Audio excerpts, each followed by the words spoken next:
that was it. The day had been clunk anyway, but this was finally it. Shuck it, shuck it, shuck it! You cursed and threw your spoon back onto the plate. The loud noise even drowned out the boys talking. All heads suddenly turned to you, and you couldn't take it anymore. You looked around, barking, "What? Do with your own shucking clunk!" When the boys had turned back to their food, muttering and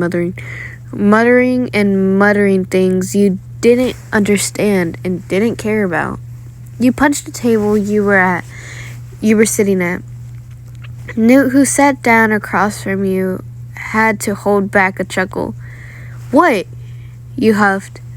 "Nothing, just don't worry about it."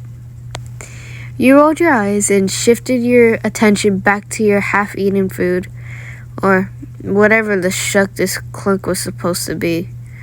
Didn't look like food at all. You picked up your spoon again, dipped it into the mush, and successfully shoved it into your mouth. Before you could even swallow, you suddenly started to have a coughing fit, almost choking on fry pan's pure. "Shuck, Ryan, are you okay?" Oh, wait, that's new, my bad. "Shuck, Ryan, are you okay?" Newt asked, and you heard his spoon fall down into his empty bowl. Does it look like I am?" You screamed, tears still in your eyes from the near-death experience. "This day is the worst than just terrible. I'm out." You couldn't have cared less that all the guys were staring at you again as you got up from your seat, muttering curse words under your breath, and left your bowl on the table in rebellion.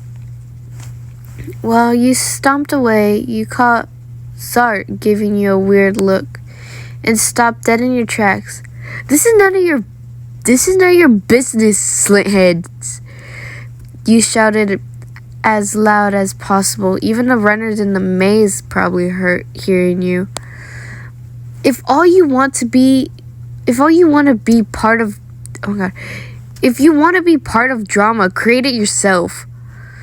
Minutes later, you were in the deadheads. Your knuckles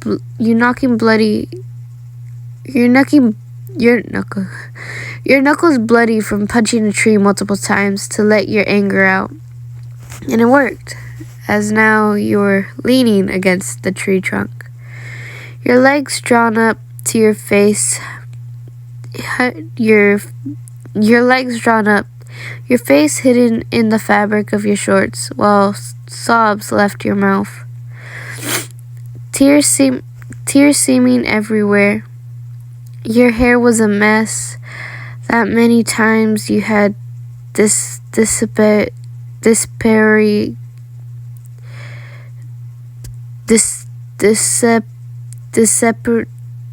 desperately ran your fingers through it today. Blood and dirt glued to the strands. Hey. A soft voice spoke from beside you, and you were up in no time, ready to hit whoever had dared talk to you with a branch until he was knocked out. But again this day you stopped your movements. None other than Thomas standing right in front of you. He was too early. You noted as you looked up to the sun. It was also later than you'd expected. You'd been crying for quite some time. "Hey," you replied in a shaky breath and brushed your hair out of your face in an attempt to look somewhat alive. "Bad day?" the runner asked, and opened his arms for you to jump right into them. Another tear formed in your eyes. worse, you whispered, and fell into his strong embrace, not even trying to hold yourself up anymore. Tears silently streamed down your face and wet Thomas's shirt.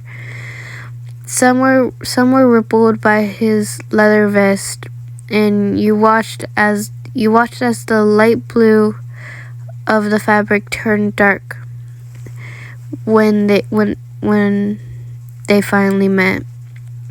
Usually Thomas would go to eat dinner once he came back. He would get his bowl from Fry and look for you, spot you sitting with Chuck and New, and join you. He'd sit down, put his food on the table, and take off his running gloves first. He'd eat, hold your hand, pulled you closer when you were talking to the other two, and he was finished eating. He would brush through your hair, shower your head in kisses, and you would relax into his touch. He would forget to take his running vest off, of course. So when you got up, you'd have to remind him. Shh. Thomas comforted you. I'm here. It's okay. It's gonna be just fine. You smiled a bit, but couldn't place if it was a sad or relieved smile. You knew he was right. It wasn't just the fact that he always was, but it was the fact that him simply being calmed but it was the fact that him simply being calmed you down. He was the reason for your existence. Without him, you would be nothing. He made you feel complete, and he was the one and the only one who was an actual help in figuring yourself out. I know, you answered truthfully, and turned your head so your nose was brushing the skin of his neck. He shuddered